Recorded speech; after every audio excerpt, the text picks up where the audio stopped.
Ito po yung first briefing natin for this day, Friday, May 29, 2026 regarding po doon sa 6 casualty na successfully na-extricate po. Kasama ko po ang ating RO responsible official, Angeles City Mayor Carmelo John Lasatin II. At nandito po ang ilang mga detalye. Kanina pong 12:40 a.m. Na-extricate pong successfully ang isang individual, 51 years old. Ito po ay na-identify ng ating mga SOCO ng PNP. At ang ito pong 6 casualty ay napag-alamang father po nung 5th casualty natin na nakuha nauna. Yung pong 5th casualty. Kamusta po yung mga bangkay po? Na-recover na po ba ng family or nakuha na ng family? Saan na po yung mga bangkay natin? Yung pong unang na-extricate yung body ng 5th, no? Kaagad itong na-identify ng kanilang mga pamilya. Nandito po sila sa ating mga tents, no? At nakasama na po nila yung mga remains. And then yung other... Ito pong mag-ama natin sa Minnesota. Parehas po sila construction. Yan po ang report na binigay sa atin ng ICP. No? They are reported na mga construction workers dito sa Gumuhong ginagawang gusali. Mas mabilis po yung pag-retrieve this time around. Pero mabigat pa rin po. Ano yung mga naging hamon po kahit? So, kahit pa paano po nakatulong yung nandun kasi ng mga family. So nung nasabi nandun pa yung father is inside, no? At tapos yung patuloy na lumalakas yung scent habang papalalim sila doon sa lugar. So mas naging nakatutok doon. Sa Sector 1 pa rin kasi ito kung saan nakuha yung 5th casualty. Sir, parehas po sila sa Sector 1 na po. Sector 1 bakit po. po siguro, bakit po sa Sector 1 ito? Dito po ba yung barracks nila? Or... Bandang harapan po yon ng ating gusali. No? So maaari po na doon yung dalawang mag-ama during that time.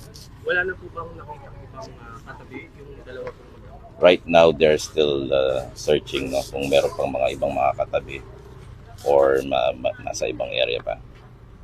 More or less, 14 ang missing. More or less, lagi po natin ginagamit yung estimate number na yon kasi meron mga accounts na nagsasabing kasama yung mga partners, no, o pamilya. Opo. Yes, sir, din sir, nasabi niyo na nakipag-ugnayan na yung may-ari and yung contractor. Kamusta po tayo dun sa pakikipagtulong? Are they back in the Philippines from Japan? Siyempre, tingin ko, no, hindi naman sila pwedeng makaalis dito po sa Pilipinas dahil nga kamukha ng sinabi ni Secretary na lahat dyan, bibigyan nila ng full departure order. Opo. Yung sinasabi niyo pong press ko na possible iharap niyo itong contractor at owner. Meron na ba tayong exact time or we're fixing po lahat? Ito po, no, para malinaw sa inyo, hindi naman ako kailangan talaga magharap sa kanila. Kung gusto lang humarap, no, nakasama kami, pwede rin naman po. Pero syempre tayo, gusto natin ang paglilitis natin is pantay, no? Na kahit ako, gumagawa ako ng task force para imbestigahan to, na para malinaw sa lahat na ang gagawin natin ay patas, no? At syempre, ipupush ko yung mga kasamahan natin sa gobyerno na gagawa tayo ng hakbang kamukha ng preventive suspension kung sino man ang mga kasama natin sa gobyerno na nag-aproba ng mga permit nila. Kasi kailangan patas, no? Sa side ng owner o contractor at sa side din ng pamahalaan. Opo. Mayor, tamang sabihin po na itong owner at contractor ay talaga namang ngayon, closely coordinating na. Hindi sila nagtatago. Yun ang commitment na binigay nila sa atin, no, na handa silang tumulong sa mga pamilya ng biktima at handa silang makipag-ugnayan. So, siyempre, hihintayin natin yung commitment nila sa atin para makipag-ugnayan sa madaling panahon. No? Opo. Ganun pa rin po yung communication. Kakilala pa rin na natin na-confirm na yung contractor ay willing to coordinate. Actually po, abogado na po ang humaharap. No? Siyempre, magsisik yan ng siyempre, hinaharap din natin ang legal team din natin sa kanila. Opo. Tanong ko naman po dun sa, dahil maganda po ang dalawa ay nakilala natin, no? At nakilala ng pamilya. How about yung isang embassy na ano na po? Yung Yes other po. po ng mga Pilipino, nakilala po ba lahat din yun? Yung ibang casualty natin na nauna? Yung iba po, bali nasa 6 yung mga casualty natin. Yung una, yung Malaysian na national, kasama na yung kanyang pamilya, no, sa tulong ng Malaysian Embassy. The second and third, ano na rin, na nasa pamilya na rin. Ano. Identify na. Oo, yung fourth, inaalam pa kasi yung talagang identity. So yung fifth and sixth ngayon nasa pamilya. Tamang sabihin, isa na lang yung ating na-identify dun sa 6. Opo, opo. Okay.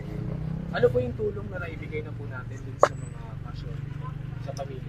First, sa mga namatayan po, of course, no, yung lahat ng mga pwedeng ibigay na tulong from DSWD at of course sa lokal na pamahalaan, provide po natin yung burial, no, psychosocial support, yung mga kung ano pong mga lahat na pangangailangan na kailangan ng ating mga family ng mga victims na po-provide naman po ng ating government. Opo. Yung ating search, rescue, retrieval, clearing, tuloy-tuloy po. Tuloy-tuloy pa rin yun. Search, rescue, retrieval, clearing, and management of the dead and the missing po tayo.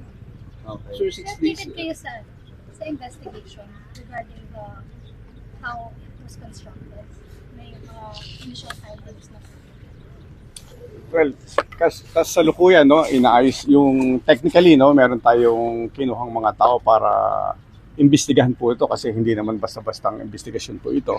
Kaya naghanap po tayo na mga sa pang pribado, no, na para tumulong sa atin sa investigasyon para credible ang magiging investigasyon, hindi lagi galing sa gobyerno, no. Kaya dapat patas nga lagi ang pag-iimbestiga po natin. Well, ang sabi po nila, doon sa findings po nila, bibigyan nila tayong update hanggang sa araw pong ito. Private mayor meaning, paano yung private? Naghahanap tayo ng, ang hinanap po natin kamukha ng mga Association of Structural Engineers ng Philippines, yan. Yung mga, pag sinabi ng private, doon tayo papunta. Yung mga eksperto, doon sa kung ano man ang kakailanganin natin, na makakatulong sa atin sa investigasyon. Para matukoy talaga yung sanhi nito, Yes po. yung punot dulo nitong Kasi dapat po laging balanse. Siyempre, kukuha tayo ng opinion sa gobyerno, sa national level, sa local level, at the same time, sa mga private institutions na expert din sa larangan ng kung dito sa engineering, kung kailangan po natin sa structural engineers, ganyan po. May bilang po ba tayo ng mga personal na tumutulong maghanap dito po sa Yes po, no. Nagbabago-bago po 'yan kasi maraming talagang gustong tumulong din, no. Hindi lang lahat natin sila mapagbigyan all at once para ma-maximize po yung resources natin. Tapos umabot po ng mahigit 800 yung mga running responders natin, no. So ngayon patuloy pa rin yung iba nagche-check-in pero nasa ganung pong numbers, ganung ka-overwhelming yung suporta ng iba't ibang mga LGUs, mga iba't ibang mga volunteers, no, para tumulong po dito. Talagang yung bayanihan effect naririto po at nararanasan natin. Then 24/7 po, tama po ba? Yes po, 24/7 po ito.